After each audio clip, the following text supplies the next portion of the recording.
Head sõbrad, tere tulemast täna õhtu viimasele paneelile, pärast mida jätkub siin kultuuriprogramm, nii et ärge kohe pärast meie vestlust ära minge. Ja ma loodan, et teid tuleb veel juurde ja juurde.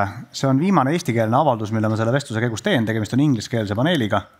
Ja ma teen selle eesti keeles sellepärast, et osundada need meie seast, kes tunnevad, et neil oleks abi sünkroontõlkest, siis meil pakutakse ka sünkroontõlget, selle jaoks peate tulema siia suure ekraani alla, kus meie abilised annavad teile sünkroontõlke aparaadid. Welcome to the discussion. I have the distinct honor and pleasure of introducing an outstanding panel.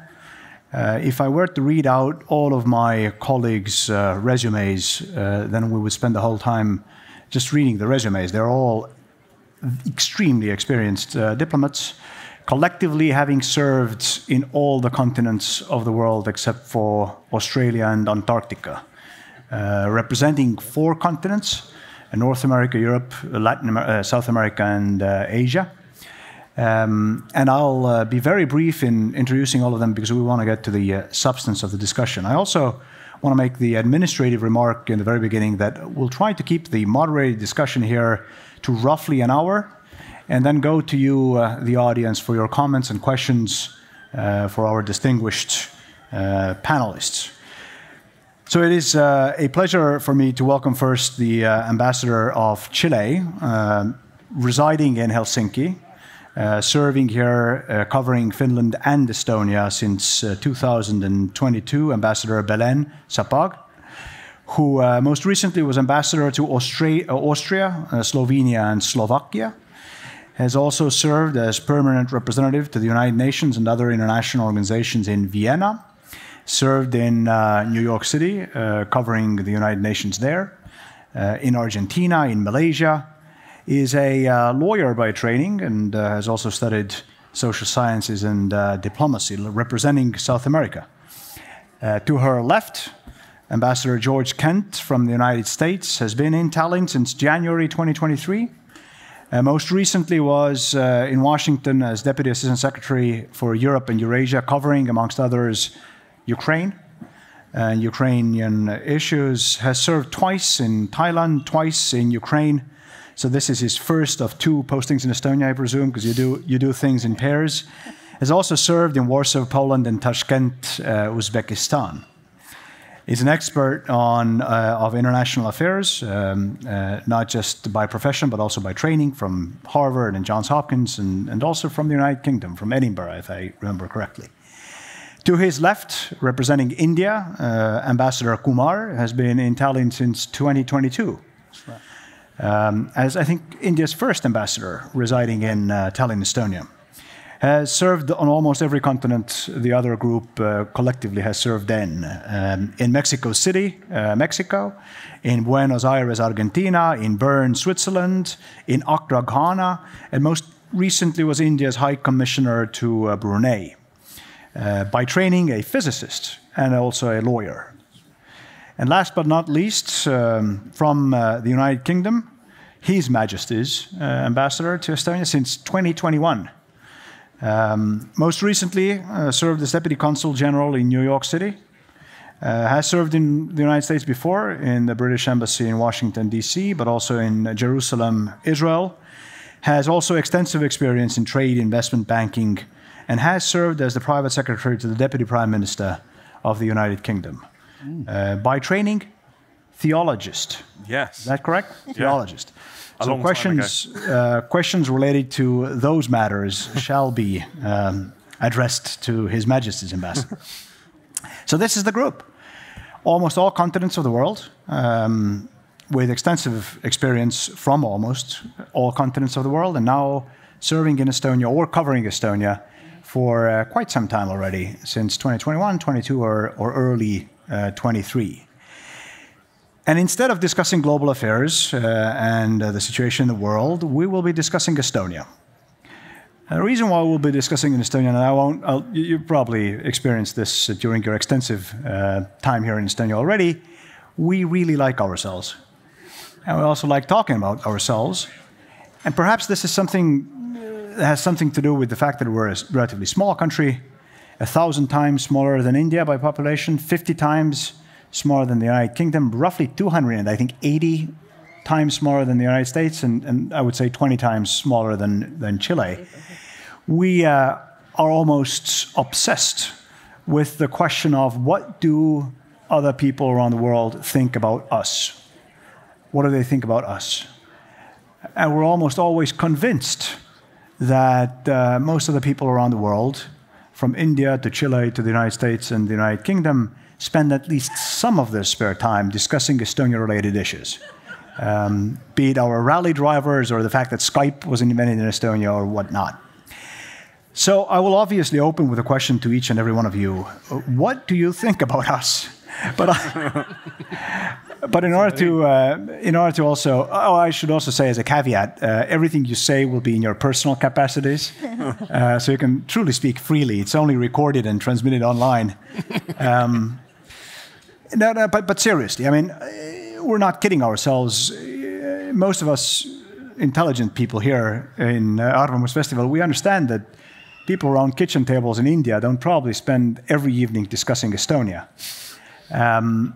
But there must be something that your general public thinks about Estonia.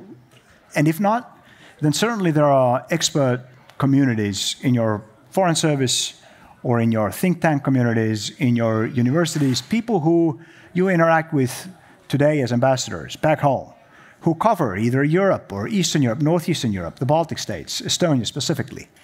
What is it that what's our image?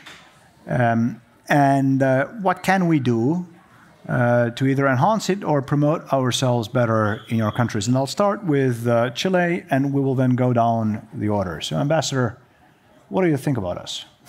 Well, Tere, I'm very happy to be here, and thank you, Jonathan, for having us and the ministry and the organizers.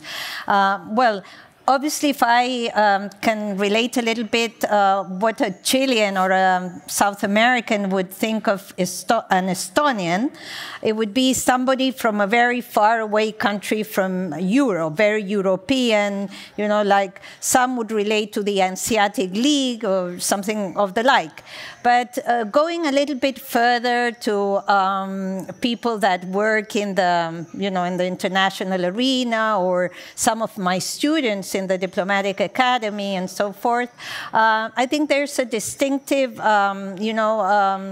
qualifier of Estonians particularly is that sense of freedom within. You know, it's not an individuality, but it's the fact that Estonians are very tough in a spirit, you know, like very libertarian, you know, like it's a sense of liberty and of self-worth. That is something that is also very striking in the international arena when you have diplomats like you or others, is how you seek results. And that means that you're not afraid of doing things.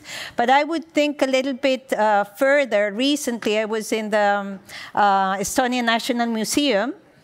We were there with a group of pilots from Chile that participated in the rally. They didn't do so well as your champion and the Finnish champion, but we got to see how the spirit of Estonia is there. You know, we visited an exhibit of scarves that showed the designs talked about liberty in a certain time of your history. So then I could relate it with this idea that I had been, carrying of the Estonians. But I would say that the individuality, the strength, and on the other side, I think it's, sometimes we believe that you're very individualistic, but at the same time, you're very, maybe you work very well together when you need to work together.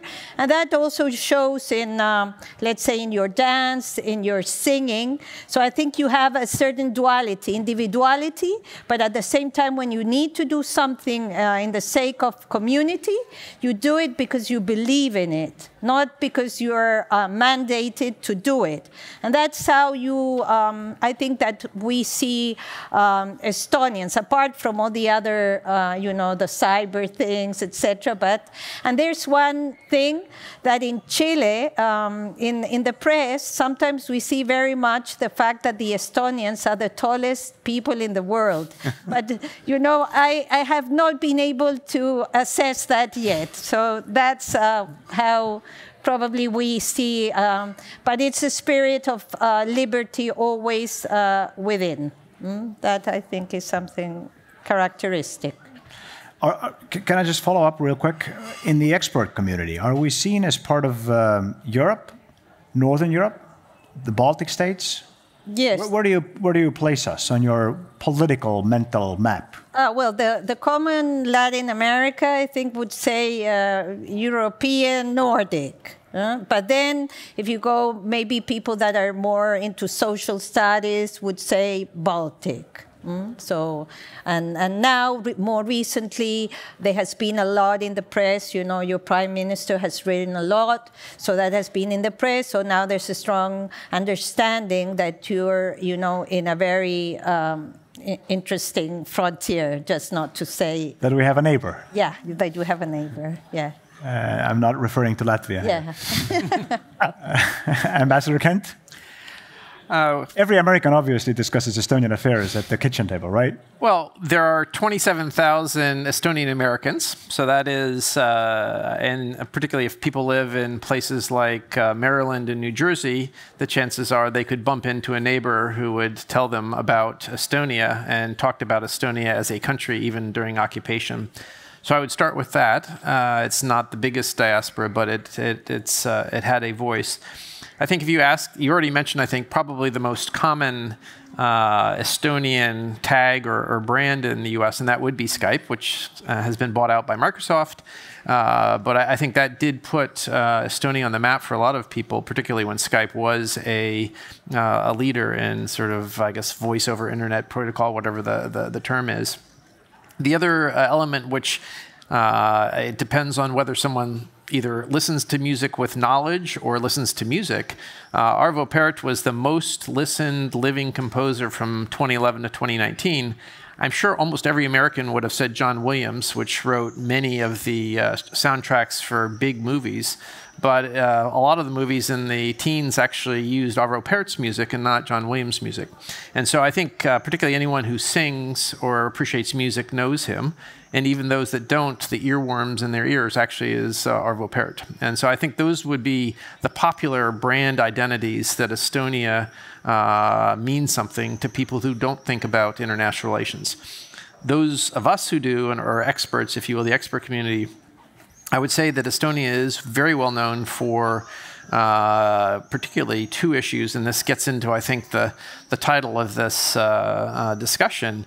One is Estonia made a big bet in the 90s on digital governance and really became a world leader. The previous panel in English on Ukraine, Kamok Ust, mentioned how the Ukrainians took that and then flipped it and advanced it to a mobile digital state. Which is a sort of combined Estonian-Ukrainian lesson for the rest of us. That was combined, I think, after the Russian cyber attacks in 2007 into developing cyber defense. And the Cyber Defense Center of Excellence here, although affiliated with NATO, helps countries and with partners in other continents. So I think that's one branding where Estonia created ideas and exported knowledge for collective benefit. And then the other is more recent, and that has to do with what's going on with Russia's war in Ukraine. I think Estonia has become what I would call a thought leader, coming up with ideas on how the collective we can help Ukraine and how the collective we can deal with Russia's aggression, its breaking of international norms, and how do we hold those who deserve to be held to account, and then how do we help Ukraine in those very many ways, not just to survive, but to win, to recover, to rebuild. And I think Estonia has a lot to offer to the collective doing things that the international community needs to accomplish. Well, you touched upon both themes in the actual topic of the panel, a unicorn or a hawk. Let me ask you about the unicorn part. So I remember when I was ambassador to the United States, what ambassadors do is tell the story of their country, basically. It's part of the job, at least. It's telling the story of their country. And the Estonian story, for me, always was based on two big pillars, one of which was the digital story, how we created from scratch a digital government that not only makes life easier for people, but also saves us a ton of money.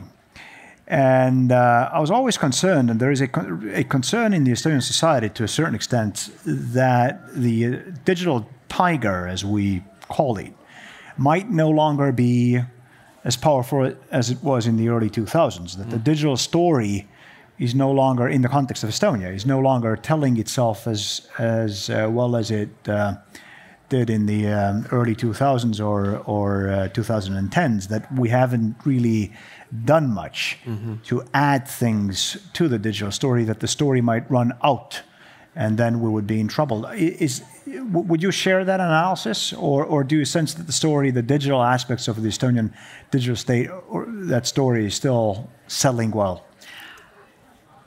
Innovation, particularly in the digital sphere, has to be relentless to survive. And whether it's chip memory having to double every 18 months, or it's developing new platforms where you can't just rely on a legacy system. And so I think that issue of innovating or dying is built into the ethos of people working in the IT sector, whether they're here in, or not here in Paide, Tallinn, Tartu, wherever in Estonia, if they're in Silicon Valley or elsewhere. When I came out in January, before I had a conversation with US senators who had to approve my nomination, just gathering statistics, at the turn of the year, the total amount of Estonian direct investment in the United States exceeded now the US investment in Estonia.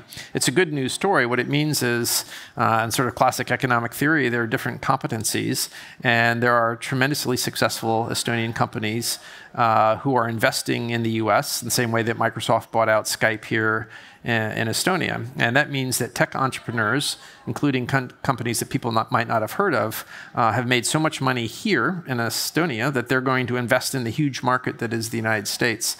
And so I think whether or not it's in the national consciousness, the fact that almost $500 million of investment in the United States comes from Estonia shows that there still is this dynamism.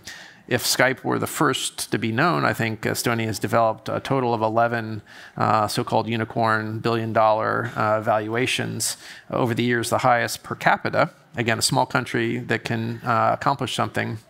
And so those other countries are also companies are also making their own contributions. And for instance, when all my friends from the US and Western Europe come, I say, before you arrive, make sure you download Bolt. And that's not just for Estonia. This is this whole region. And so that's probably, I would say, the next app or Estonian product that has hit that critical global consciousness, because Bolt is also useful on other continents, not just in Central Europe. So I think what it is, you have a great education system that scores well in the international standards, and then Estonians have the freedom to create value, and then hopefully to monetize it. So the story is still selling? Well, the story has to continue. There's no end of history, and there's no end to a single company.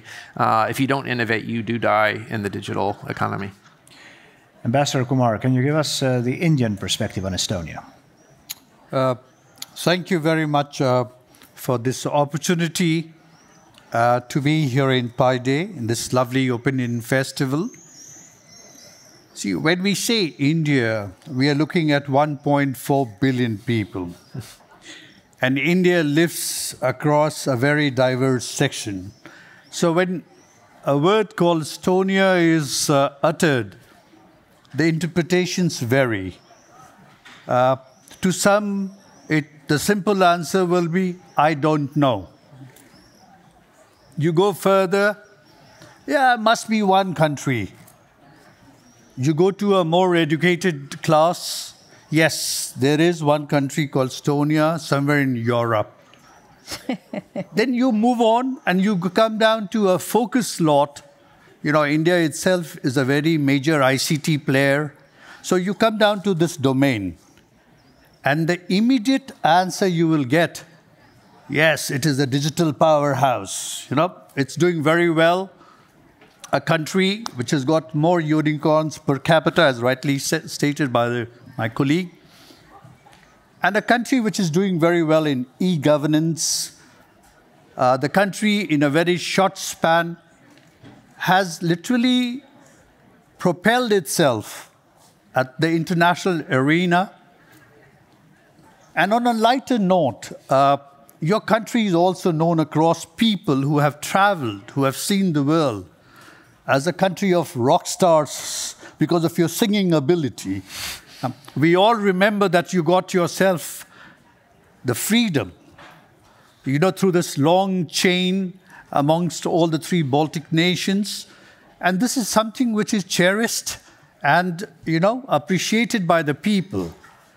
Estonian models and Estonian sports people have been known. Yes. And another factor which sometimes we tend to forget, you know, I come from India, where we gave ourselves Madam Indira Gandhi, the first female prime minister. She was the second woman leader in the world. Madam Bandra Naike, who was the president of Sri Lanka, just preceded her as the first world's, you know, leader, political leader. And you were a country where, till only very recently, we had 2 female personalities donning the 2 premier roles of the country, the president and the prime minister, for a brief while, but you had it.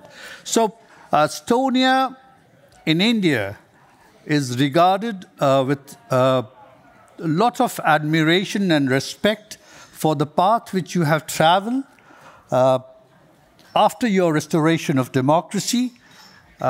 We value, you know, in a nutshell, I would say we value your progress and the path which you have paved in such a short time for yourself, and I see a bright future. We're all free market-based democracies here, represented on the stage. And all of you who have spoken until now have made reference to the digital development of Estonia. And I presume that all of your tasks involve, at least to a certain extent, business diplomacy, finding business opportunities for your companies, maybe investments from Estonia or helping your investments here. And a lot of things seem to match. But Ambassador Kumar, I'd like to ask you, since you represent the largest by population country here, how big a problem do you sense is the capacity difference between our countries? Because I remember oftentimes in the United States, when I, again, represented Estonia in the United States, I came across situations where an Estonian company entered the United States with great hopes. There were welcoming counterparts in the United States who wanted to do business, and then sooner rather than later it became apparent that they needed to produce something of the magnitude that we're just simply unable to accomplish. I presume you must be getting questions from Indian companies regarding Estonia. How often do you think this becomes the problem, that we are 1,000 times smaller than you are, that we may be able to conduct business cooperation, but we simply cannot reach the level of capacity that is required for instance, entering the Indian market? Is that an issue at all? Size? Let me put this question in another format. You said you're 1,000 times smaller. That is true. But the point is that 1,000 times of numbers gives you an opportunity to make use of the scale of the Indian market. You are a country which is developing niche technologies. You have become experts in certain domains. Your innovative nature, especially what I see from University of Tartu and Tallinn Institute of Technology, are the fulcrum, what you get out of these universities post-research and development is what you need to multiply in a bigger market space. So what India provides, I think there is a complementarity. What you need to do is to find your right partner in a market. Today, Indian market, middle-class market is roughly 700 million strong and growing. So in that market, if you can propel yourself and find the right partner, I think there is a future for both of us to develop and progress. I see it a matter of complementarity rather than, looking at the dimensions of population. Ambassador Allen, the only European on the panel. Now, we may excuse the South Americans, Indians, and Americans when they can't locate Estonia on the map. For other Europeans, you won't get off that easily. What do the British think about Estonia? How well known are we? And what can we do to be better? Hey, Jonsson, first of all, thank you for having me this evening. It's great to be here. It's great to see so many familiar faces in the audience as well, and I think this event is fantastic. 5% of our population represented. I thought I'd speak briefly about what I knew before I actually got here as ambassador, and then talk about sort of how I feel about Estonia now. So before I turned up about 2 years ago as the British ambassador here, I had never been here. I couldn't visit ahead of coming as ambassador because of COVID. There weren't really any flights, etc. So I think back to then and what I knew of Estonia, and a bit like one or two of the other panelists, for me, growing up, one of the formative things was watching on television in the late 80s. I was sort of 10, 11 years old, watching the Baltic Way, the Singing Revolution and so on, and being inspired by the courage of Estonians and Latvians and Lithuanians then. Also e-Estonia, that had made its way into my consciousness, that there was this thing called sort of e-Estonia. I remember in London at the time, there were adverts for Bolt on the tube in London, and they would make a thing of the fact that Bolt was from Estonia. And people have told me that was quite a new thing. In the past, maybe Estonian companies might have hidden the fact that they were Estonian, but Bolt in 3 years ago was sort of making a thing of its Estonianness. And also I knew that we had troops here. I knew that we had British soldiers out here in Estonia. So that was my knowledge then, prior to coming here. Now, having lived here for 2 years, I live here with my family, it's quite hard to put into words how much I like Estonia. I think it's absolutely fantastic. I love being here. It's a privilege. The last time that George and I were here on this stage, we were stood behind me singing in our choir in Estonian. And two choir singers here on the stage, the American and the British ambassador. Yeah, George was singing a lot better than I was. So he is a much more accomplished and better baritone than I am. But Ross understood what we were singing. That's a slight difference. But I'm not going to go on at this stage about all the reasons why I love Estonia. That can maybe come later. But safe to say that the more that I've learned about Estonia, the more I've come to appreciate it, and I think it's fantastic. If you talk about British people now, or regular people back home in the UK, I think they do know a fair bit about Estonia. I think lots of people in the UK know where Estonia is. They know the digital stuff. They really appreciate your strong position in terms of Russia and Ukraine, all the Estonian assistance to Ukraine, etc. I think a big thing that's made a difference in the last couple of years of people's knowledge of Estonia has been your Prime Minister. I think she's done an incredible job of representing Estonia internationally. She's often on the media, or in the media in the UK, in the newspapers, on TV, on the radio, and I think she's an incredibly powerful advocate for Estonia, so I think that's made a big difference. In terms of expert knowledge, you asked about what people, maybe in our foreign ministry or our defence ministry think. I think there's just a huge level of appreciation for Estonian expertise. There is, I think, a widespread view that Estonia has been proven right about the threat posed by Russia and what Russia is really like. I think largely in our expert community, we always thought that you were right. But I think internationally, people now think you were right, and people think we should listen to you. And maybe the final thing at this stage of the conversation, I think people think that you were right earlier about Russia, but also we should listen to you now. It's no good saying, oh, it's great that Estonia and the other Baltic states were correct about Russia a few years ago, but I think also it's important that we listen to you today about what's happening and really listen to your sort of expert perspective on that. So I hope that helps answer your question as a start. Oh, it absolutely does. And you almost answered my first follow-up question. Wouldn't have been a question, it was a comment. You said it yourself. I remember it was about the war, the escalation since our Independence Day of last year in Ukraine had already taken place. And in the first few months, we heard a lot of speeches by political leaders from around the world mentioning Estonia or the Baltic states collectively and saying that we should have listened to you because you were right, which frankly, to a certain extent, frustrated us because, you know, our counterpoint was always what you just said. You know, we're still right. Listen to us now. It's not about the past. It's about the present and the future. But I was going to. You also mentioned the military cooperation between our countries. You have what, close to or even above 1,000 soldiers stationed. Right now, about 850. 850 stationed here in Estonia. I know in the United States, soldiers in Estonia. But I remember during the Cold War, the Americans had hundreds of thousands of soldiers with their families in Europe. And I remember in the 1990s and later on in the 2000s, 2010s, one of the concerns in the transatlantic community on the other side of the Atlantic Ocean in the United States was that now that the United States military presence in Europe had gone down, that eventually over time it would diminish the people-to-people contacts that were forged over the 5 decades because of that military presence.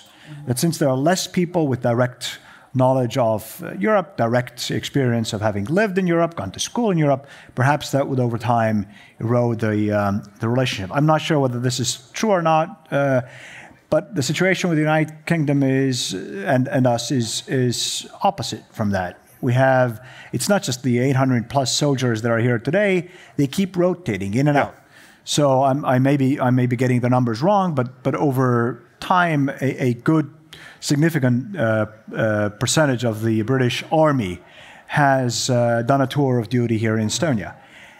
They don't have their families with them, and that's the difference from the Cold War days. But still, they go back, they talk about their experience here. How important do you think is this military component in forging not just the defense ties between our countries? We're allies, obviously, are very strong. How important do you find the military component in just bridging our two countries closer together culturally and on a human-to-human level? I think it makes a huge difference. I think at the moment our presence is our largest overseas military presence. Globally?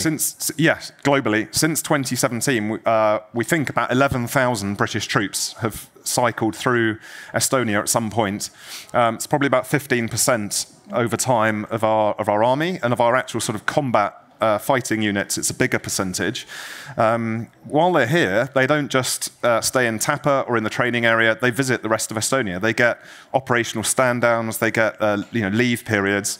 And when I go and talk to them when they arrive, I say to them, make the most of being here. Go and look around. I've given our Army and Navy and RAF personnel personally tours of the old town in Tallinn. I tell them the best other places to go. Lots of them will have their family come out and visit them here, and they will look around, they'll go down to Tartu, and I think that builds that link, that sort of people-to-people link. So I think it makes an enormous difference, and it really helps promote the ties between the two countries. So, I mean, you mentioned the choir singing aspects. We're grateful for your contribution to our choir singing tradition, by the way, I should say. But I'll continue, Ambassador Ala, with you, and just on a more personal level. I know bigger countries have more opportunities than us in the Estonian Foreign Service to train your diplomats before a posting. I know the Americans, you get months that you can spend in the Foreign Service Institute to study the language and the culture of the country that you're going to. We in Estonia have less time for that. But still, before posting to another country, you read up, you study up, you try to find out as much as you can. And Ross, you mentioned that you had never been to Estonia before. No. And I think many of you had not been to Estonia before. Now you live here or close by in Helsinki and come here very, very often. Could you tell us one example of what's surprised you most, either positively or negatively, after actually getting here and living and working amongst us, either with regard to Estonia in general, or Estonia's foreign policy positions, or political life, or whatnot? What has been the biggest eye-opener? Yeah, so thank you for the question. I knew I was coming about a year ahead. So in our system, you find out where you're going slightly ahead of time. I was lucky in a way. I was in New York at the time. I couldn't really do my job that I had in New York because COVID had hit. My job involved going and talking to businesses. Can't really do that if you're stuck in your apartment. And I thought, I will start learning Estonian via Zoom, which a few months later I looked up how hard Estonian was. And at that point, I regretted having started learning it. But I thought, once you've started, you might as well keep going. So I thought I'd learn as much as I could about the country, start learning the language.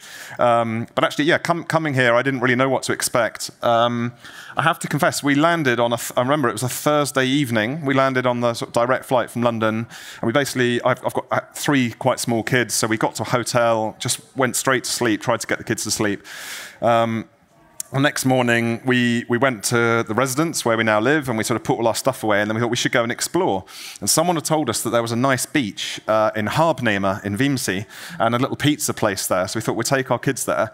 So by lunchtime on our second day in Estonia, we were sat, and it was about 29 degrees Celsius, and we were sat having pizzas by this glorious beach in the sunshine, and there was one of these Airstream sort of van things serving champagne, and it was playing sort of like nice music in the background. And I thought, this is not exactly what I expected coming to the Baltic.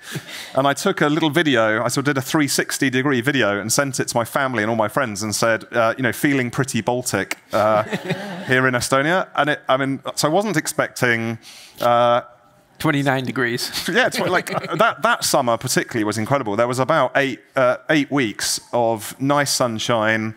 The fact you've got these islands, beaches, the nature, the forests, bogs. I never thought I would go swimming in a bog and enjoy it and keep going back. I never thought that I would end up in people's smoke saunas. People I'd met once or twice, I would be naked. I would be lying on my front with them helping me recover from a run that day, whacking me with birch twigs. So a lot of that sort of cultural stuff was pretty new to me. I think also, if I'm really, really honest, before coming here, I thought that certain things would be not as brilliant as they actually are. So to explain that, I guess I thought there would be more things that would be either cold or grey or would feel sort of post-Soviet. So there's this thing that your former president, President Ilves, often complains about, that you're described as this small post-Soviet country or post-communist, etc., which is completely out of date. And maybe that had an effect on me. So maybe I thought there would be more things that would be like that, and was very, very positively surprised that I was, not just in the beach in Viimsi enjoying sunshine, but how well advanced things are here. The fact everything's so clean, your fantastic education system, the fact you've had the best tax system, I think, in the world 7 years in a row. The education system, I think, is incredible with the exam results and so on. So many, many, many largely positive surprises. So I presume you arrived in July or August then? It was June, early June 2010. Okay. So it's 2021. So the video you sent to your family members, I'm sure, convinced some of them to visit. I hope they didn't visit in December of that year. But your winter is brilliant as well. Yeah. As long as you're prepared. As long as you're prepared. Yeah, and as long as you have a holiday somewhere hot booked for March. This is getting to be undiplomatic here. Let's change the subject. Brief holiday. Brief holiday. Ambassador Kumar, what about your personal sort of experience and surprise?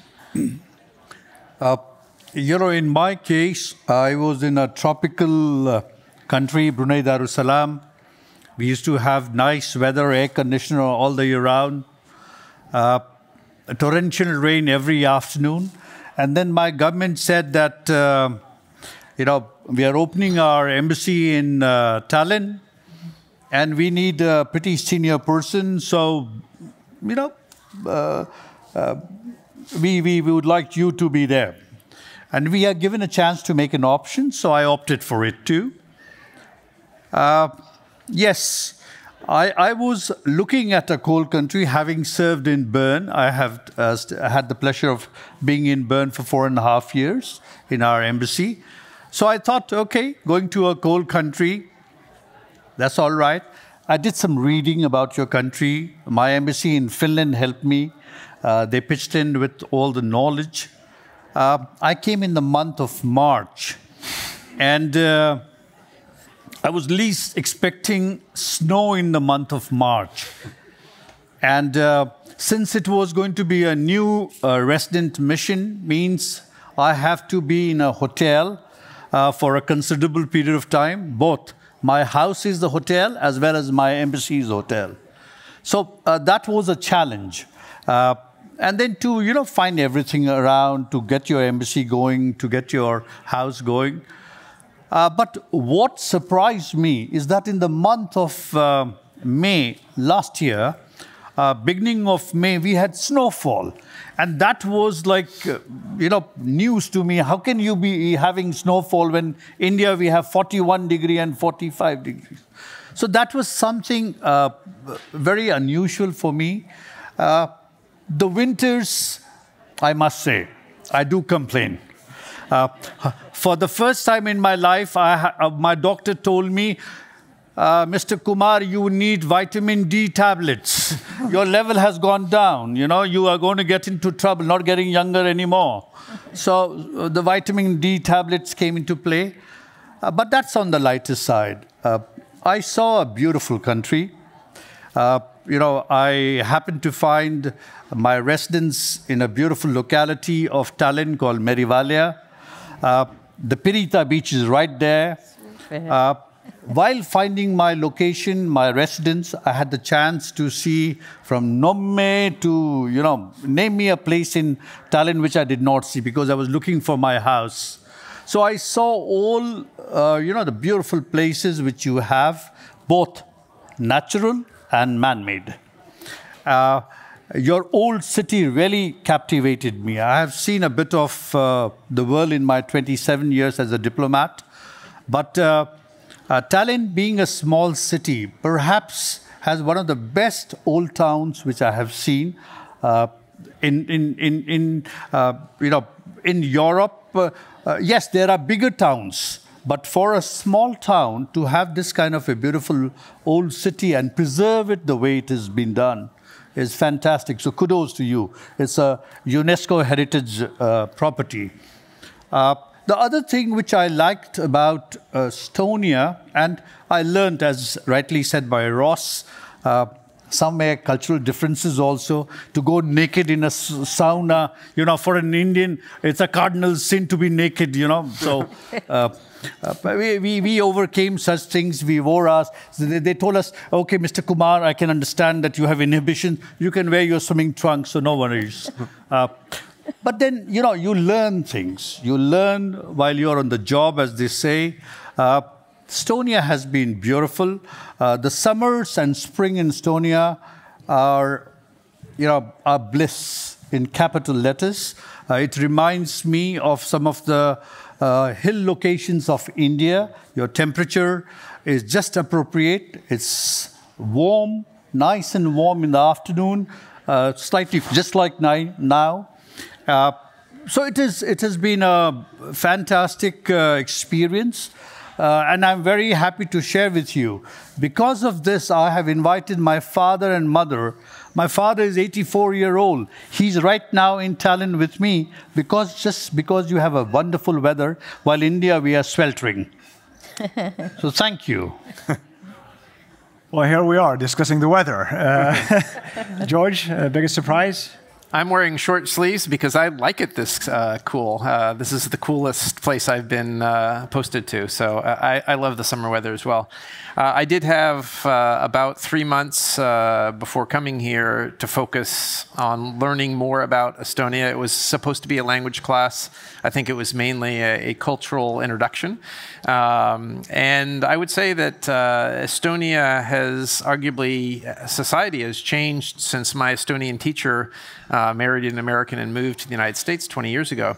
I would say that part of the stereotype of an Estonian about Estonians 20 years ago was that Estonians are closed and introverted.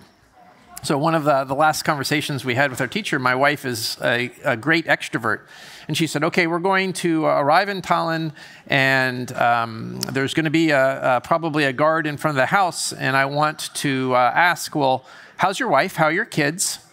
And our teacher, whose name is Gaia, and I hope she's not here. She's in Estonia. I hope she's not in the audience. She says, Velida, you can't do that. She says, why not? She says, that's offensive. What happens if they don't want you to know if they have a wife? What happens if they don't have kids? That's their personal issue. You can't ask that. So she actually refused to say what it was. Now, we can use Google and ask the question. And then she said, okay, we have a dog. We're going to take a walk on the dog. And I see somebody who has a dog. And I say Tera and want to ask what their dog's name is. She says, oh, no, you don't say Tera to someone you don't know already. So that was sort of part of the cultural lessons of an Estonian describing Estonian culture maybe in 1991 or whenever she left. So, of course, we got here and we arrived and Velida asked, hey, Tera, how's your wife? Are you married? Do you have kids? And the guard smiled and told us, and we walk along we live in Pirita, so we walk along the water, and she sees someone with a dog and says Tera, and they say Tera. So I think that was a very pleasant affirmation that our instinct to be friendly was reciprocated. And occasionally we've met an introverted person, but there are introverted people in every culture. And I think that is something that has shifted. I would agree. And I think maybe you have to leave and come back to see the difference. And the fun part, shortly after I arrived, we had the Estonian National Day at the end of February, and there were many ambassadors who are resident in Helsinki who came down for the event. There's some that are resident in Latvia who came up for the event. And when they heard we just arrived, they said, oh, you are so lucky to be in Estonia. And so we said, why? Estonians are so friendly and open. You should see the Finns. And then unofficial comment. I don't think we have our Finnish colleague here. So, and then one of them said, maybe it's because Estonians are a southern people. And I said, only in Finland do you say Estonia are southern people. And the resident ambassadors in Riga said the same thing. You are so lucky to be in Estonia. So I think regardless of maybe Estonian stereotypes about themselves, I think Estonians are much open as a society, and it's not just the people we meet in Tallinn. And I think that's all to the benefit, and we certainly have enjoyed that. Yeah, a couple of, if you will, surprises, whether good or bad, they'd be surprised. This is the first place I've been posted in my 30-year diplomatic career where the cost of food is more expensive than it is in the United States, which I've probably been fortunate in the places I've lived or countries that produced food themselves and the cost of living was much less. But I do wonder for the average Estonian, particularly with inflation, it's expensive to live here. So I'm certainly aware of that issue. I'm positively impressed by the productivity of Estonian bees. I'm a beekeeper. I started in Ukraine. I've kept bees in the United States. My most productive, friendliest, don't sting me bees are the bees here in Estonia. So with 2 hives, I've collected over 160 kilos this year, and those are new beehives. And the first year usually is low production. So I'm giving away lots of honey to friends and family. The other thing is, Pirita is close to the neighborhood of Lasnamäe, which I presume you weren't looking for a house in. I was surprised at how much Russian I hear when I go outside and walk on the streets. Partly it's because of Pirita being right next to Lasnamäe, but I would say when I walk our dog, we hear about 85–90% Russian along the walking coast. So I now know that there is a very large number of Russian-speaking Estonian citizens and residents in the suburbs of Tallinn. So that was a little bit of surprise. I thought they were located up in Ida-Virumaa, Narva primarily, which I guess is one concentration, but I didn't expect to hear quite as much Russian on the streets of Tallinn as I do. You know, ambassadors, us not saying hello to people we don't already know is one of the reasons why there's only 1 million of us. One of the reasons. But Ambassador Belen, you might want to address the Finland-Estonia controversy that your American colleague just created, or you might want to just tell us what surprised you most. Well, I'm posted in Finland, so yeah, I think that you're different, but both have, you know, your very strong assets, so we leave it at that. But I would say that, you know, before coming to Estonia, my approach to Estonia was, yeah, we had in the diplomatic academy, we, you know, would review the Baltics. There was this big, you know, like focus at education, which, you know, we already knew. But before coming, I had met three diplomats from Estonia in the UN, which had left a certain, you know, like improntus in myself. You know, they were outstanding diplomats. The first one is Tina Intelman. She's an ambassador, and I was elected to a committee, which is the UNIFEM Consultative Committee. It's a committee for women affairs. It was the precursor of UN Women. And she was the head of this. And I always looked at how she worked there, and with the stamina, I said, well, the Estonians have something. You know, there must be something about the Estonians. Well, that was it. You know, we worked with her for a long time. And then we had UN Women, and she was one of the one of the strongest promoters. So that was an achievement. Then I met another outstanding diplomat, Minna-Liina Lind, who's now very, you know, like everywhere here. You know, you all know her, I suppose, from. And we worked with her on an issue that had to do with the Security Council, and she was also working in the campaign of Estonia. And I remember that many countries said, "Oh, Estonia is so small country. Do you think that they're going to get elected?" And we remember you had President Kajulat went to New York. You know, she did her thing, and well, we worked with Mina in a group that was accountability, coherence, and transparency, and that also left a very strong impronta in me. But then when I came here, there were other. I'm not going to mention the others, but then when I arrived here in Estonia, I could relate. You know, I could understand why they achieved what they achieved, or why you achieved what you achieved, because there is this particular characteristic of the Estonians, as I see it from Latin America. I was posted in Austria before, and it's a very big contrast. You are very stubborn, you believe in what you do, and you get it done. And that is something that I could, you know, see, you know, from the get-go.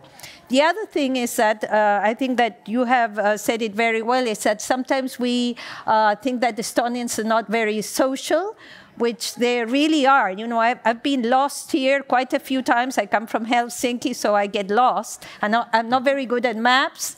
And if I don't have my Waze or, you know, my thing, I get lost. But every time I have been lost, I have found an Estonian that has took me where I'm going to. You know, that they have walked, let's say, 10, 15 blocks. I had never experienced that before. So that is part of your, I think, characteristic, you know, that when you have to be there, you're there. But I don't think that that is something that you could identify from the get-go. And finally, I think going back to the first question, there was something also that happened to me in Chile. You know, we had these dispensers, these package dispensers in very big stores. In Chile, we have one of the biggest retailers in Latin America. It's called Falabella. And bought these dispensers, the package dispensers. And, you know, I had never wondered where it came from. And it's from Estonia, you know, Cleveron. And it's all over Latin America. And nobody knows it's from Estonia, you see? So that is I think the part of branding, maybe you brand the product, but you don't brand sufficiently Estonia, because maybe you're also more into yourselves, or I don't Honest. know. But yeah, I don't know. But that was something that struck me. I said, how come we don't know this is Estonian? You know, because we know where Waze is from, but we didn't know. I don't know if that's in Latin America or... So that's kind of something that struck me. You mentioned modesty, but you also mentioned stubbornness. And I'd like to turn to a bit more political question, but I'll have to tell in a few minutes only a short story before I can ask the question. So every time I meet an Icelandic colleague of mine, I start by thanking him or her for what Iceland did in 1991. And most of you obviously know what Iceland did in 1991. As a tiny country, even smaller than Estonia by population, Iceland was the first to recognize Estonia's re-emergence as a free country on the map of the world. And not wishing to promote commercial interest, but there's a book out by the then Icelandic foreign minister discussing those days, not only those days with regard to recognizing Estonia's independence, but also discussing the role of small states on the international stage. The last time I met, or one of the times I met my direct counterpart in Iceland, I thanked him for what Iceland did in 1991. And he told me, he almost interrupted me, and he told me, and this is not a direct quote, but he basically asked me not to thank him. Because what Iceland did, according to him, was what Iceland's role as a small country on the international stage is. And I'll probably butcher the exact wording, but he said it much more elegantly. What he said was that, look, you know, we're a country of roughly 300,000 people. On absolute terms, we're not contributing much to the betterment of humankind when it comes to scientific breakthroughs or economic development or even, you know, military power solving the problems of the world. We're too small for that, and frankly, even though we small countries like per capita counting, per capita really doesn't matter. When it comes to the betterment of humankind, our contribution isn't that great. We're not smarter than individuals from big countries. We're not more moral than individuals from big countries. We're not more righteous than individuals from large countries, nor is our government any of those things more than the governments of big countries. However, as a small country, we are much less tied down internationally by practical economic geopolitical interests that, whether we want it or not, moderate the political positions that greater powers get to take. I'm not going to name any names, but let's say if you're a country that sits as a permanent member of the United Nations Security Council that has military deployments around the world, or that represents companies that do business globally, your government needs to take that into consideration and maybe pause for a day or a month or a year before doing the right thing. So this is where we, small countries, come in. We're not tied down by those practical considerations in many cases.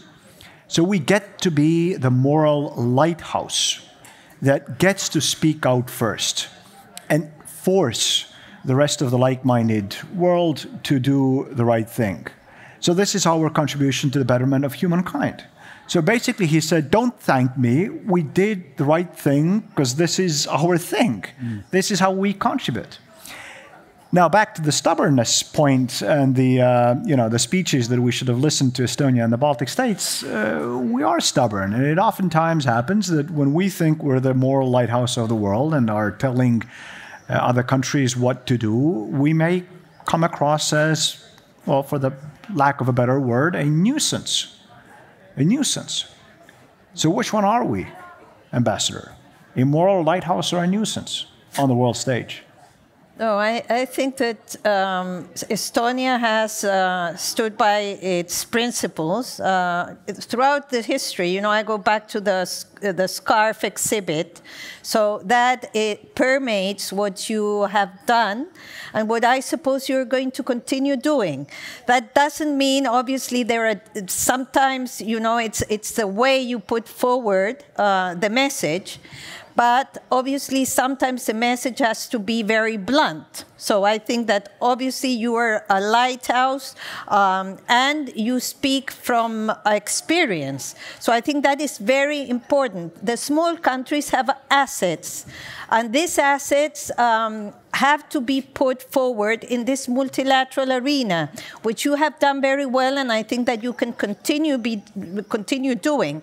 I think there are two elements that go with you also, is the fact that Estonia is a very legalistic country, in spite of being very, you know, like, I mean, you do your thing, but you're also you stick to international rules and to international procedures. So that's a very strong asset, and you have put it forward in the international arena. So I think that probably there's a very strong space. You have been also strong in the ICC, for example.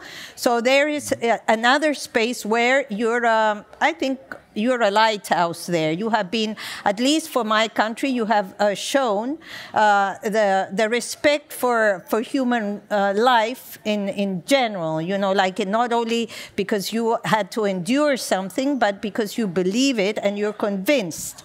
So going back to certain discussions we have heard today, I think that there you have become a beacon. On the other side, you have been working on accountability, which is very important. How you do it, I think that's maybe there are certain, you know, like ways that sometimes there are countries that are probably a little bit reluctant to go in that direction.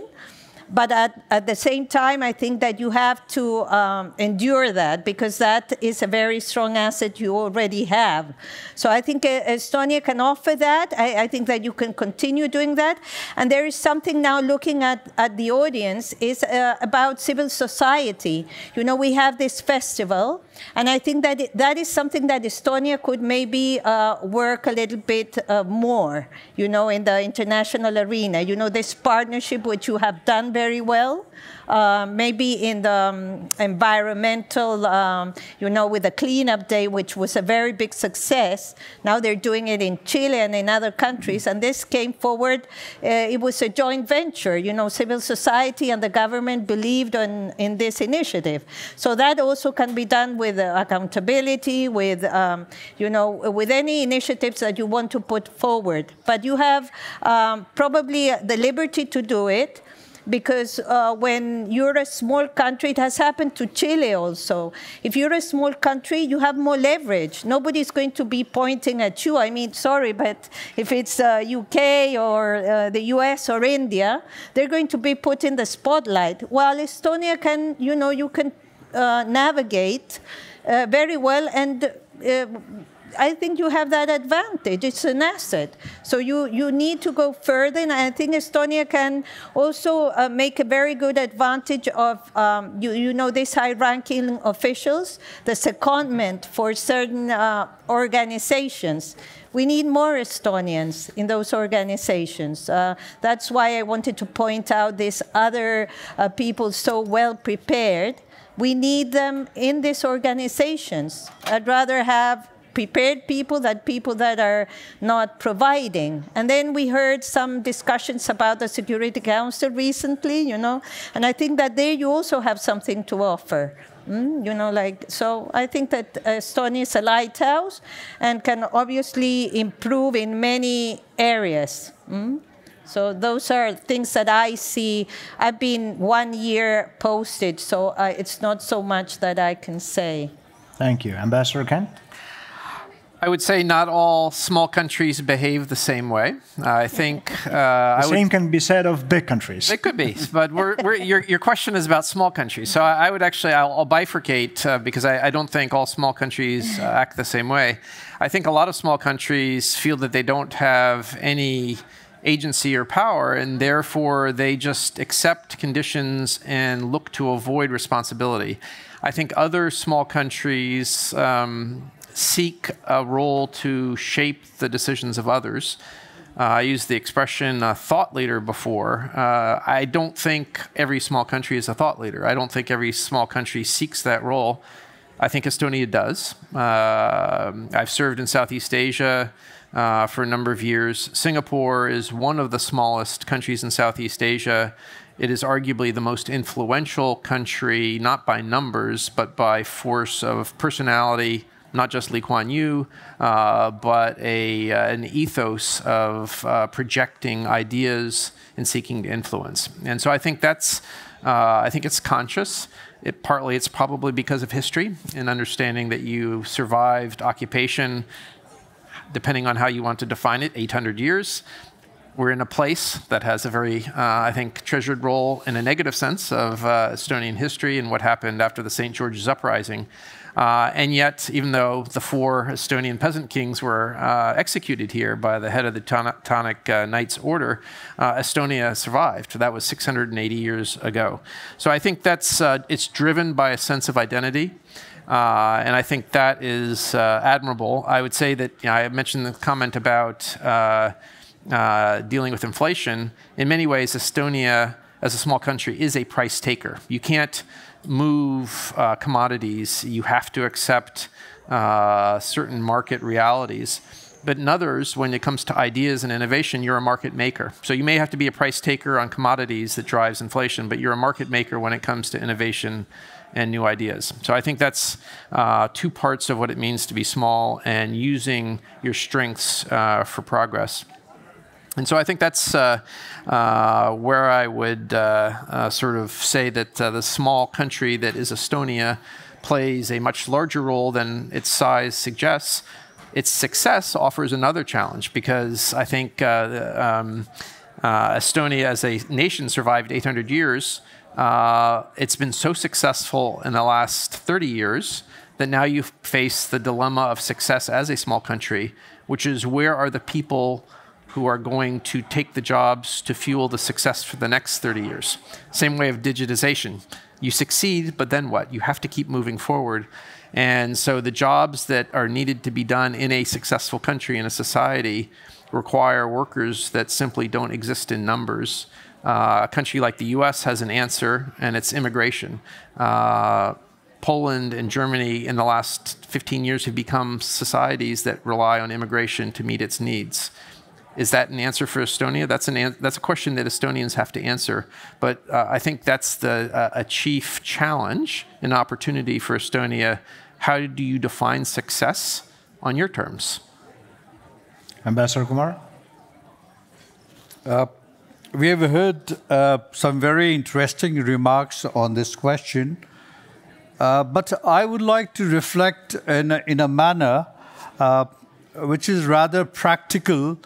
Because you were a non-permanent member of the UN Security Council for the term, 2-year term 2020-2021.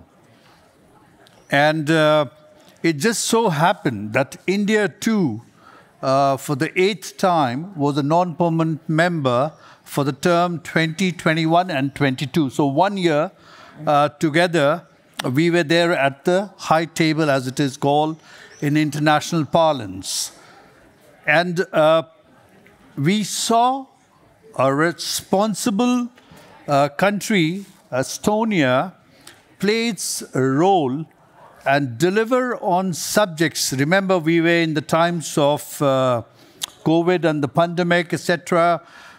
How something like cybersecurity and digitization was brought on the table of the United Nations. Between our 2 delegations, between the Indian delegation and the Estonian delegation, we saw a lot of cooperation, whether it was on peacekeeping, international terrorism, and other subjects.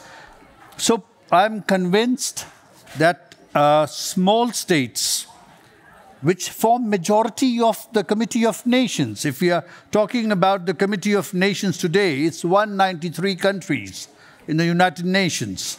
And primarily we see a big segment, a big chunk of them are smaller countries and island countries.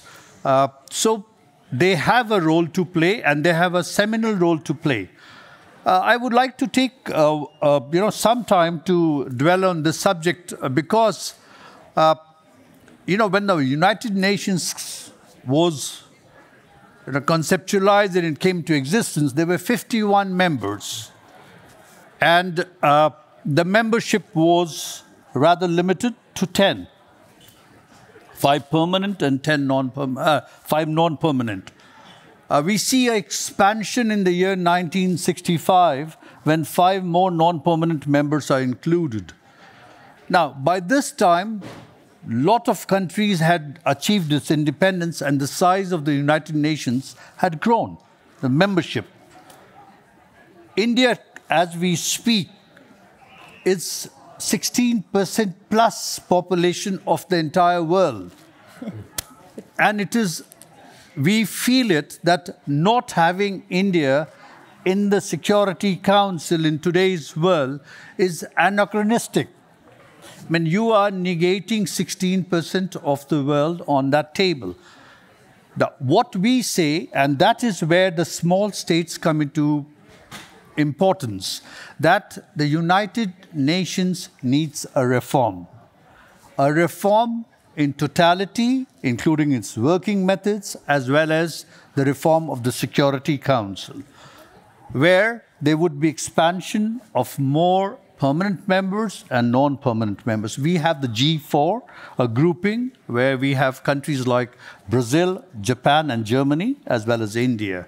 And so it is time that we have a reformed United Nations which reflects the world in which we live today.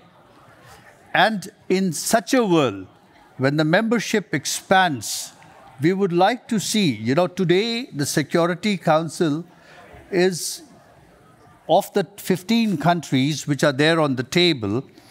The presidency rotates every month in alphabetical order. Now, in an expanded Security Council, also to bring space for small states, we would like to see that each one of them gets a chance to be the president for a brief while.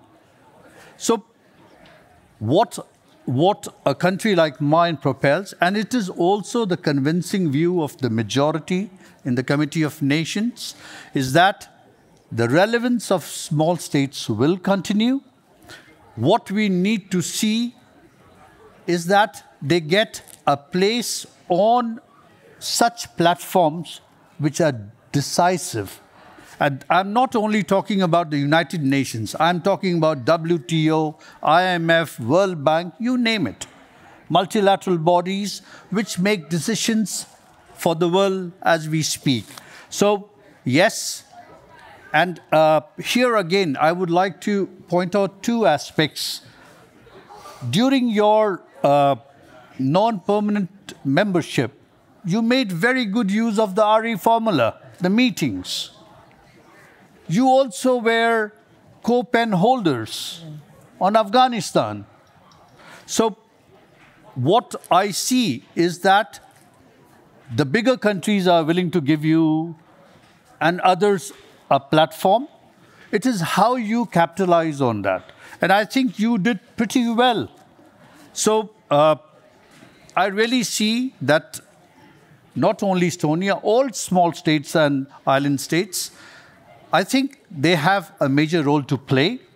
And for that, it is a sine qua non that the international body in which we all believe and respect, the United Nations, have to be reformed and be reflective of the 21st century in which we live as on date. Thank you. You have first applause of the panel, which could be outdone by by His Majesty's ambassador. I can try. But as we're running short on time, nuisance or moral lighthouse in 2 or 3 minutes. So 3 really quick points about small countries. First of all, I don't know, have a think to yourselves what percentage of the world's population you think the UK is. I'll only give you a couple of seconds because we're pressed for time. But we are 0.84% of the world's population. And I think we could argue that small countries can have a very big impact on the world in lots of different ways throughout our history, whether military power in the past or soft power. The Premier League resumes tomorrow. From Shakespeare to Harry Potter, etc. And I think you have lots of similar things going for you in Estonia. So I think, being small isn't necessarily a handicap. The second thing I wanted to say was when I started learning Estonian a few months in, I asked my teacher at some point, I said, can you tell me what is the verb in Estonian for to praise? And she laughed and she said, you won't need that. And then eventually she relented and told me what it was. I think it's kiitma. And she said, you won't need that because we don't really do that. And I often think that Estonians sometimes need foreigners to come in and tell them how fantastic Estonia is. I think occasionally... That's what this panel is, right? Yeah, that's what this panel's on. We organized this for it. like my water, you can sometimes be a tiny bit glass half empty, or one of my favorite Estonian words, tagasi hoidlik. But Estonia's fantastic, so don't be shy about telling the world about the things that you're good at, and that could be your tech, or your stance and support for Ukraine, or the education system, or nature. Tourism here. I was looking, the next smallest country in the world by population is Cyprus. And loads of British people know Cyprus probably better than they know Estonia because they've been there. Because they go there every year in their hundreds of thousands for tourism. Let's get that same number of people from the UK coming to Estonia because it's brilliant. So small bit about praise and bigging yourselves up a bit more. And then final point about maybe being small. I was thinking back to one of your neighbours, one of your close friends, the Lithuanians. If you're going to take a really sort of bold stance in the world and you're small, it's quite important to have allies. So you think back to, I think it was last year or the year before, Lithuania took a pretty bold approach in terms of China and Taiwan and so on. I don't think Lithuania would have done that if they weren't in the EU and they weren't in NATO and they didn't know that they had the backing of their friends and their allies. But the good news for you is that you have that. You have pretty much the same allies as Lithuania, and that includes us. We're really, really proud to be your ally. So briefly from me, use us as an example. We're not that much bigger. We're smaller than Montana. You can achieve an enormous amount in the world, and I think carry on being a lighthouse, carry on being vocal, because on most of these issues we agree with you, and we'd like to hear more from you. And quick response: the Indian ambassador. We support reform of the United Nations in the UK. Yeah. We would like to see India, Brazil, Japan, and African representation on the UN Security Council. So we basically agree with you. Thank you. Yeah, that's it from me. Thank you. So let's go to the... as the evening is progressing, the bar is open. And we're becoming less and less Nordic. But let's go to the audience. I think this is the appropriate time now. We have microphones somewhere. We have microphones here. If you want to ask a question of the distinguished panel, raise your hand. I won't be able to see you, but the people with microphones hopefully will. So they will just hand the individuals who want to ask a question a microphone, and then I will be able to. We'll all be able to hear the question in English, please, and if at all possible, don't give a speech limited to a question. And we'll take, let's say, 3 questions, and then the ambassadors get to pick which one they won't answer. Right, so as my friends tend to tell me that I take a long time to getting to point B from point A, then I wrote it down. So first of all, thank you for this panel. Of course, we love to hear compliments. One little side story, like my best friend of 14 years came to visit me for the first time in Estonia. And after this week that she was here, I asked her how she feels about our country. And she kept on talking about nice things, and I just really did not want her to stop. So the past 1 hour has been great. Coming to my question, though, true, we are known as the digital powerhouse and e-governance, as you all mentioned. Also true, to keep this standard of ourselves, we need to keep investing in it. But even though we love compliments, we also would like to think we have even more potential. So what are the chances you as experts see that we're kind of missing out on or are not taking? Might it be in the green energy area or the sky's the limit? So right. Please. Got it. That's question number one. Please memorize it. I wrote it down. So can we get a few more, if we have any? We have. I can see the front row there. We have a hand over there. A gentleman in the front row. In the front row.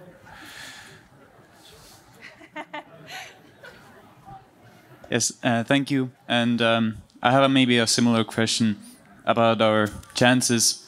And as an Estonian, I know how much we love to compare ourselves with our neighbors. So I'm wondering, what can we learn from our neighbors, especially Latvia and Lithuania, to which we have really similar history and culture. And also regarding this, maybe especially public relations, would the public statements actually be even more powerful if we did it together with our neighbors, like that we wouldn't see our Estonian prime minister in the media, but a statement from the Baltic states? Maybe should we do it more, and would it have more effect on other countries? Thank you. Got it. And if we have, then we'll take one more. We have in the front row here. So a quick question, what do you think of the odds of our Prime Minister Kaja Kallas being maybe the next Secretary General of NATO? Okay, so we have the three questions, and we'll do random order, whichever one you want to answer. I presume the NATO allies would want to answer the NATO question, or perhaps the non-NATO countries would like to answer that one as well. But the way I understood them, what are we missing? Any advice for us? And perspective for more regional cooperation and regional marketing of us in your countries.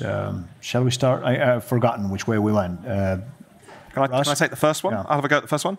So the question, I think, was what you're missing out on. Effectively, we said lots of things you're doing brilliantly, and your question was a good challenge, like what could you do better? Hopefully, given how much I've demonstrated, how much I love Estonia already, I'm allowed, therefore, to be a tiny bit, not critical, but to answer your question genuinely and say what I think could be done better. I think you could do the green transition faster. I think there's a sense of maybe shared frustration among a lot of Estonians that you're not further along the green transition than you could be. There was a period where there was a bit of a pause, things maybe didn't happen fast enough. So I'd say do that faster. I think there's an issue around the gender pay gap. I think you could tackle that. I think it would be a good thing to tackle the gender pay gap properly here. There's a specific thing on that, which is you give an annual prize to like the entrepreneur of the year, and not you personally, Jonathan, but the panel that decides. I think the audience knows. The panel that decides who gets that prize has never given that to a female entrepreneur, which I think in a country with lots of fantastic female entrepreneurs and female founders, that is wrong. That should be better. But to end on a positive note, congratulations on passing equal marriage legislation, which I think was a fantastic step forward. Palju õnne. I think that's superb, but more steps in that direction would be brilliant. And the NATO Secretary General question, Risky? I think Kaja Kallas would make a brilliant Secretary General, but it's been the process has been postponed till next year. And I think she said it. I don't think she's been offered the job, and there's a sort of strange process of choosing new secretaries general. But I'm sure she would be brilliant at that job, or maybe other international jobs as well. Ambassador Kumar. I will start with, I haven't, to be very honest, I haven't seen much of the countries so far, occupied with setting up the mission. But two areas where I see huge potential, perhaps which needs to be focused. One is you have done wonderfully well on e-health. So all the digital architecture is there. What I would like to see Estonia do better, And you have started in a small way, but it can be done much better in personalized medicine. You have got the DNA data. You have created a data bank, and it is only a matter of time when, with due research and development on this particular stuff and genomics, a niche area called personalized medicine, which takes care of medical requirements for the future. It's person-oriented, can be developed in your country. The second potential area for sure is green hydrogen. And there, India gives you a massive scale because we plan to become one of the major players, both as producers, user, and exporter of green hydrogen, which is backed by renewable energy. So for Estonia, where you have started well, you have started running your buses, etc., in the campus, there's a huge, huge potential in waiting. When I look at something which is failing, which draws my attention, it is Estonia not marketing well. And I'll give you one small platform. You have this wonderful annual film festival called POF. Now, POF is not only for screening films. You are a digital, knowledgeable, innovative country. Can we translate that knowledge into advertisement, design, marketing, film production, editing, etc.? All that goes with that. So PUF and a little bit exposure to this institution can create a market potential for Estonia in tourism, as well as in developing these new industries, which to me, except for all these unicorn and startup, I don't see the service industry. So it can propel Estonia because you have the workforce, you have the knowledge. It's just that the platforms are missing. So these are my two-piece advice and shortcomings which I noticed which can be worked upon. Thank you. George? In terms of opportunity, about 6 weeks ago, I went out to Narva and for a groundbreaking ceremony for a factory which doesn't exist outside of Asia, and that's rare earth magnets, which are the core driver for electric vehicles and wind turbines. And a Canadian company that used to be an American company before bankruptcy is building it. And even at their expected second phase of hundreds of millions of dollars in investment, that will only supply 20% of the demand in Europe, which is now 100% sourced in China. There are not enough Estonian experts in magnetics to staff the trained jobs right now, and starting a program that will create bachelor's and master's degrees will take 5 years. So the first phase will finish in 2 years, the second phase will finish in 5 years, and Estonia will have to import expertise because it doesn't exist in Estonia.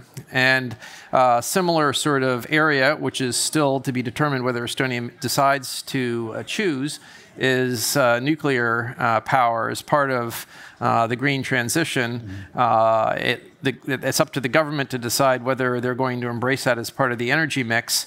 But again, there aren't the experts to do the regulation that would be necessary for one of the answers potentially to meet Estonia's needs in industry, as well as potentially then for the hydrogen production. So I think that issue of when you make an assessment, Estonians are fantastic about relentlessly pursuing what's necessary.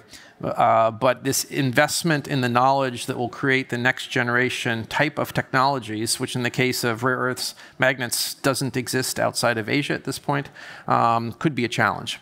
I will stop. That could be actually met through investment in new programs of education. In terms of the identity, when it's good to work together or have your own branding, I think actually the 3 Baltic countries realize that there's strength in numbers And they work very well together, particularly if we're looking at how engaging the U.S. government in Washington, as Jonathan knows, as the ambassador in Washington. Sometimes it's difficult to get on the calendar for certain leaders or certain bodies consistently, just as a single country. And I think the 3 Baltic ambassadors, 3 Baltic presidents, and other sort of constellations have very effectively worked together to engage us. So I think that's an example where it's happening, and it's because it makes sense. The flip side of that is if you're always together, then it's sometimes hard to distinguish where you have value added. I think leaders of countries need to work as allies, but they have to also speak up forthrightly for their interests. And I think the buzz or the interest in the current Estonian Prime Minister, Kallas, as a potential leader of an organization at a higher level is in part because she is so articulate. And in particular, the last 2 years, she's gone on BBC frequently. She's on CNN and other US publications explaining the case not only for what is important for Estonia, but for what is important for the wider world. And that's why many people see her as a leader of not just Estonia, but potentially an international organization. As Ross said, the decision-making process that requires consensus means that representatives of individual countries can give a very positive assessment. In the case of NATO, we need 28, 29, 31, 32 when Sweden becomes a member. And so it's a complicated process that will be picked up next year in Washington. Ambassador Belen? Well, yes, I think that mainly everything has been said, but I would summarize, on the first question. Yes, I think that Estonia can do more in other areas, but building up from what already has. For example, artificial intelligence. I think there's also a very important niche where Estonia can deliver. Then on education, Estonia's third place. We have China, I think Singapore, China, and then Estonia. So I think that Estonia can also export that know-how. This morning we saw a magnificent school. The design of the school, the way the programs are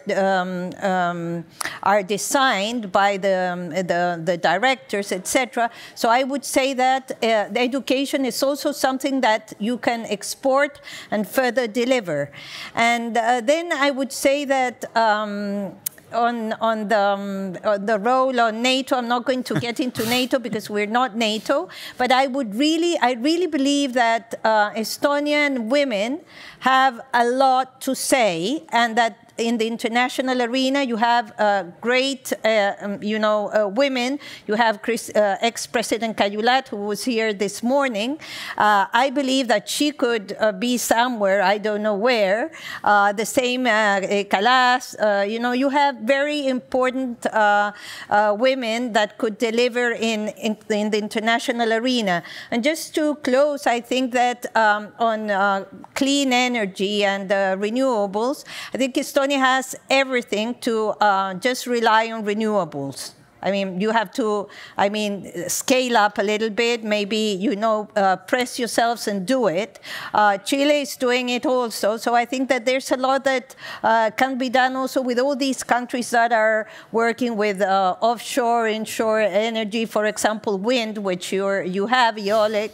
So I think that there's a lot of space to deliver in. And working together, I think the Baltics, when the Baltics come together, they have a stronger voice in the international arena. So I think that that is something that could be further explored. It's not that it wouldn't help. So I'm perfectly aware of the fact that we are running out of time, but I couldn't let our panel off after having exploited them for an hour and a half here and pretty much asked them to praise Estonia for those hour and a half, without giving them an opportunity to address or to tell their story. And very, very briefly, in 1 minute or less, I'd like each ambassador to tell us about either the greatest misconception of your country that you've come across here in Estonia, or something that we don't know but should know about your country, or perhaps something that we know but know so mistakenly about your country? What is it that you want to teach us? Tell us your story, Ambassador Belen. And then going down from you, water. Well, really, personally, I think it's more of an issue with Latin America in general. It's not only my country. It's that obviously there's a divide, you know, because sometimes I think that Estonians might believe that all Latin Americans are in a certain way, which we're not. You know, we're a land of immigrants. We're a land of indigenous people. We have, you know, we're very diverse. And sometimes it's, we are kind of categorized as salsa dancers, which we are, bachata dancers, which we are. But also, you know, we have our differences. So, and as you mentioned Antarctica, when you started, I would say Chile, for example, is a country that is a co-claimant with the UK for Antarctica. We are next to Antarctica. And when we say that we have bases in the Antarctica, nobody believes us because they think that Chile is kind of this warm, you know, like tropical country, which we are not. So I think that is something of, I think, misconception. But all in all, I think the Estonians know quite well our region. You know, I think that is why you're in third place or whatever in education. Ambassador Kent? I think it's hard for me to find something that Estonians don't know about America. I was driving in a different part of Estonia this morning, and we were out in the middle of nowhere, and I stopped off at a little food stand, and they had a cowboy hat with the imprint of the American flag on that. And so I think I was walking. That's what you all wear. I do not have a cowboy hat at home. I have a pair of cowboy boots, though. As I was walking up here this afternoon, I heard jazz being played, live jazz by a trumpeter here in Paide. Jazz was an American music form, but it has been embraced and internalized by musicians all around the world as a way of individual expression. So I'm happy to see cowboy hats on fast food stands across Estonia and hear jazz being played live in clubs. And that's, I think, that sort of cultural encounter where people can take the best. They can challenge what they don't like, and this has been a polite audience, but you know, exchange of opinions, we don't always have to agree, but I'm very comfortable with where the Estonian-US mutual understanding is. Ambassador Kumar? Estonia knows India quite well, the India of the past, knows yoga. I was pretty surprised by the number of yoga studios, which are all around Tallinn and Tartu and other cities. They know Bollywood and, of course, the Indian cuisine. But what I found slightly wanting was the knowledge about the new India. The new India, which is the fifth biggest economy of the world. On purchasing power parity, it is the third biggest economy in the world as we speak. The new India, which is hopefully, and I really pray that we succeed, is going to be landing a rover on the dark side of the moon very shortly on 23rd August. An India which is the generic capital of the world, an India where in the last 10 years, 9 years, we have elevated 450 million people from poverty to, a scale where they each have a house, education, health, etc. So this is the new India. An India which has got 50% of the population. And that means roughly, we are talking about 700 million people, which is 25 years and younger. Now, this is the population which is going to propel India. I can keep on announcing, but this is the India which is known to people who have traveled, but in the general, public, the information was not available. When I interacted and I talked about our parliament, And I told them that in my parliament, 22 languages are spoken, and any member of the House can speak in his language, and the rest get, at the moment, simultaneous interpretation, much before the European Union even experimented with it. People had no idea. So I think it is the numbers, But this is, otherwise I find the Estonians having very good memories from the past. Historically, they are well read. And I hope that with the embassy setting space in Tallinn, our engagement will make them much more knowledgeable about India. And last but not least, Russ. Thank you. So I think the most common misconceptions are probably that we have terrible food and terrible weather. Both the food and the weather are much better than people think in the UK. And my encouragement would be a bit like the ambassador from Chile around the diversity of the UK. So people here in the audience may have visited London at some point, maybe one or two other places in the UK. But we have 4 nations: Northern Ireland, Wales, Scotland, and England. Within all of them, big diversity as well between our cities and our countryside. So I would say, if you haven't visited or you've only visited once, come and visit us again. This is my sales pitch for the UK.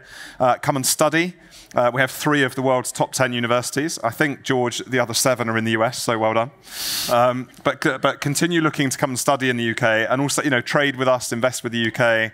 There's lots and lots going on sort of economically. And another big part of my job, apart from security and the troops that we have here, is also about boosting, bilateral trade investment between the 2 countries. So visit us, study in the UK, trade with us, please. Ladies and gentlemen, stick around for the cultural program to begin shortly. But before, please join me in thanking this outstanding panel for praising Estonia for an hour and a half. Thank you. You have a lot of friends. Thank you. Thank you. That's it. Aitäh.